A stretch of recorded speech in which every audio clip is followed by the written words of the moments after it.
மார்கழி மாதம் வந்தது. காலை எழுந்ததும் கோவில்களில் பாடல் ஒலிக்க ஆரம்பித்தன. அந்த பாடல்கள் யாருடையவை தெரியுமா? ஆண்டாளுடைய பாசுரம். விஷ்ணுவே என் இதயத்தில் வாழ்கிறாய், நான் உன்னை காண ஆசைப்படுகிறேன் என்று பாசுரத்தை கூறினாள். அதன் அர்த்தம் என்ன தெரியுமா? ஆண்டாள் மனதில் ஒரே ஆசை, விஷ்ணுவை காண்பதே. அவளின் மனம் முழுக்க பக்தியால் நிரம்பியது. ஆண்டாள் ஒரு பெண், ஆனால் அவள் மனதில் தனக்கென்ன ஒரு ஆசை இல்லை. ஒரே ஆசைதான், விஷ்ணுவை காண வேண்டும் என்று. அவள் தினமும் காலையும் மாலையும் பாசுரம் பாடி கோவில்களில் பூமலர்களை வைத்து விஷ்ணுவை கண்டு மகிழ்ந்தாள். அந்த பாசுரங்கள் இன்று வரை உலகம் முழுக்க பாடுகின்றன.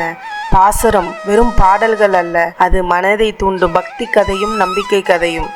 இந்த ஆன்மீக கதைகள் உங்கள் இதயத்தில் பக்தி அமைதி நிரப்பட்டும். லைக் பண்ணுங்க, சப்ஸ்கிரைப் பண்ணுங்க. இந்த ஆன்மீக அற்புத கதைகள் இன்னும் பலருக்கு தெரிய வைக்கும்.